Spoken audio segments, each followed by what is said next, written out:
Olá pessoal, aqui quem fala é Valdson Braga, estou aqui com mais um vídeo do canal do YouTube. Eu espero que esse vídeo possa edificar a sua vida e trazer uma mensagem de paz e de esperança. Eu gostaria de falar sobre o princípio, gostaria de falar para você sobre tudo aquilo que foi liberado durante o dia da criação de Gênesis, esse livro que nos relata como foi o processo da criação de Deus. Existem algumas ferramentas que Deus disponibiliza para a gente, para que a gente possa compreender o sentido da vida e também viver bem melhor. Eu te convido a ficar até o final desse vídeo e eu espero que essa mensagem traga algo novo e de bom para o seu coração.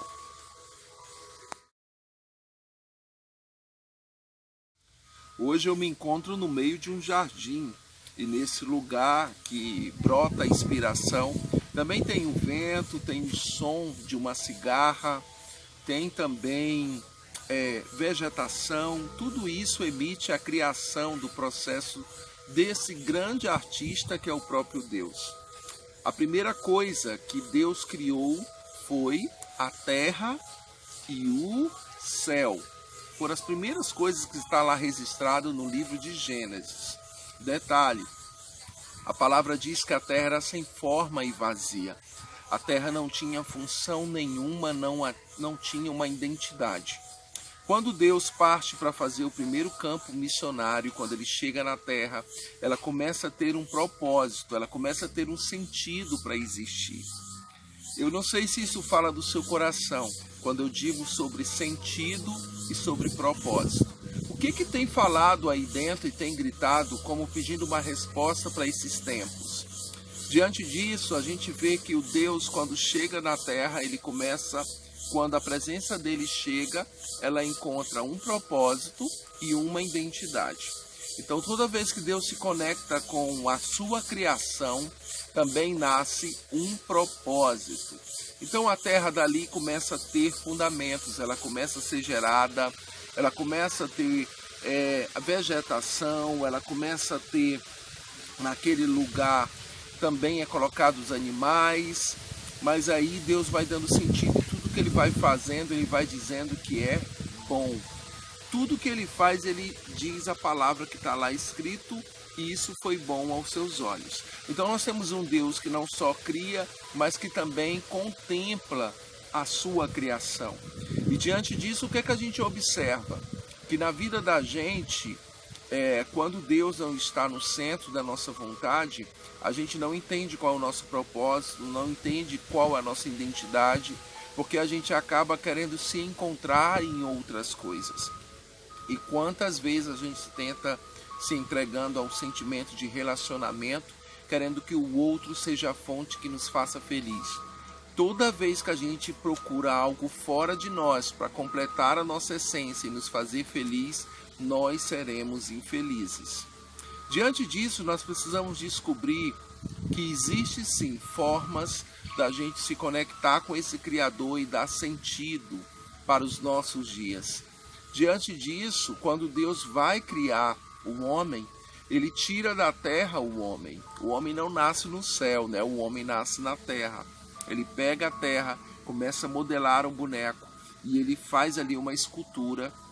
E quando Deus sopra, primeiro Deus sai do firmamento e entra dentro da terra para dar um propósito. Depois ele sai do boneco e entra dentro dele soprando fôlego de vida para que ali nasça um propósito. O boneco em si só ele não tem sentido, mas a partir do momento que Deus entra para dentro, ele passa a ter um propósito de vida e ele começa assim a ser chamado a imagem e semelhança do Criador. E o que Deus dá de entrega para esse ser que foi criado? Ele entrega para ele a possibilidade do governo, de governar sobre todas as coisas que ali estavam. Então a terra passa também a viver um sentido através do homem. O homem começa a dar nome aos animais, o homem começa a dar, a cultivar a terra, a plantar. Ele começa a desenvolver vários projetos. E quando Deus aparece no final da tarde, ele aparece naquele local para criar um relacionamento, para criar um contato entre a sua criação. E naquele momento é repassado para o homem sabedoria. Toda vez que o homem se conecta com o Criador, ele adquire sabedoria. Hoje tem gente que fala que o Google é a fonte de sabedoria, mas não. Google não é a fonte de sabedoria. Google é apenas o registro de ações de homens relevantes que fizeram, que ficou registrado dentro daquele campo. Por isso que tem muitas pesquisas no Google que nem verdadeiras são. Diante disso, o propósito de Deus é marcar você a ponto de que você se torne verdadeiramente um produto viável, que você se torne algo de valor, algo que marque uma geração e deixe um legado. Diante disso, depois que o homem quebra os princípios, porque a mulher não foi criada porque faltava algo no homem, a mulher foi criada porque é um propósito de Deus a família. Deus materializou aquilo que existia no céu, que era exatamente o Pai, o Filho e o Espírito Santo, e reproduz na terra o plano perfeito que é a família. Então, diante disso, o inimigo das nossas almas, o que é que ele faz? Ele vai no jardim, conversa com a mulher em uma árvore. Aqui atrás de mim tem uma árvore, mas a árvore do jardim era chamada árvore do bem e do mal, árvore do conhecimento. Então, o homem e a mulher, eles trocam a sabedoria, que é Deus, pelo conhecimento. Até hoje, a gente vê que muitas vezes a gente troca aquilo que é perfeito, que é a sabedoria, pelo conhecimento. A gente também faz isso, a gente tem um hábito de fazer isso constantemente. Então, diante disso, o que é revelado para nós? Quando nós encontramos a sabedoria, que é o próprio Deus, a gente encontra sentido para tudo na vida da gente. A gente encontra sentido para ser feliz, a gente encontra sentido para transbordar na vida dos outros aquilo que a gente aprendeu. Então, tudo isso, existe algo específico. Deus, quando a pessoa sai do jardim, ele sai dos princípios e passa a viver debaixo da lei, né? E tudo isso traz consequências para o homem, traz consequência para a mulher. Então, nós temos um Deus que se conecta com a gente de diversas formas. E durante todo o período da história, ele intervém para salvar e para trazer de volta a conexão. Nós estamos passando por um tempo difícil, um tempo exatamente que a gente precisa rever os nossos valores, se voltar para Deus. Antes de eu vir para essa chácara, eu tive a oportunidade de presenciar uma cena muito dolorosa. Eu saí da minha casa e logo na frente tinha uma família que estava na porta da rua desesperado, porque uma mãe que chorava por ter perdido a sua filha, que era jovem, desse mal do coronavírus. E naquele momento deu uma angústia dentro do coração, porque ela questionava muito Deus. Ela falava: Deus, por que você tirou a minha filha tão cedo? Eu não sei, você que está me ouvindo nesse momento, de que forma você lida com o luto, de que forma você, no momento de dor, pode até culpar a Deus por algumas coisas que acontecem. Mas Deus, no plano original dele, ele não nos criou para a morte. Ele nos criou para que a gente pudesse viver eternamente. O interessante é que quando Jesus vem para a humanidade, ele vem para nos dar vida eterna. É através dele que a gente encontra vida. É através dele que ele lança uma palavra e diz: aquele que morra ainda, aquele que vive, ainda que morra, viverá, terá vida eterna. Então ele é a própria vida. Ele disse: eu sou o caminho, a verdade e a vida.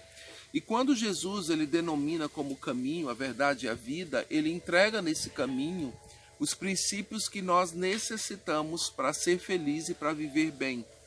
Então, se existe um código específico liberado por Deus para a humanidade, se você não sabe como é Deus, se você não sabe como visualizar a pessoa de Deus, olhe para Jesus. Como o próprio Jesus disse: quem vê a mim, vê ao Pai. Então, Jesus é o modelo perfeito daquilo que nós necessitamos seguir. Os seus ensinamentos mudaram a humanidade para sempre. Os seus ensinamentos trouxe para nós o sentido para viver. Então, Jesus, sendo a própria vida, ele traz para nós respostas concretas para suportar os dias maus. Naquele momento, aquela família estava desesperada pela perda de alguém. Mas eu não sei o que é que nós temos deixado morrer dentro de nós a ponto de se esquecermos de quem nós somos e de quais são os valores que foram carregados como ser, como pessoa e como filhos. Entenda que você é filho amado de Deus e não há nada que possa você fazer para ser mais ou menos amado. Ele decidiu amar você. Então, se Deus te ama, você tem motivos para se alegrar. E nunca prefira o conhecimento. Prefira, sabe, a árvore do conhecimento do bem e do mal. Não experimente o que é bem e o que é mal. Experimente a sabedoria. Coloque seu coração em Deus. Confie nele. Descansa nele. Que os seus dias possam ser produtivos e que você encontre sentidos em Deus para ser feliz. Porque quando você dá alegria ao coração de Deus, Ele te devolve força. Por isso que a palavra diz que a alegria do Senhor é a nossa força. Essa mensagem que eu trago do jardim é para a gente refletir sobre o que é de fato válido para trazer esperança para nós. E eu te peço que nessa reflexão que você possa viver um novo tempo na sua vida. E se esse conteúdo foi benéfico para você, eu te convido a você se inscrever no canal, adicionar o sininho e a compartilhar essa mensagem, que ela traga esperança para o coração das pessoas. Até a próxima e que Deus te abençoe. Tchau.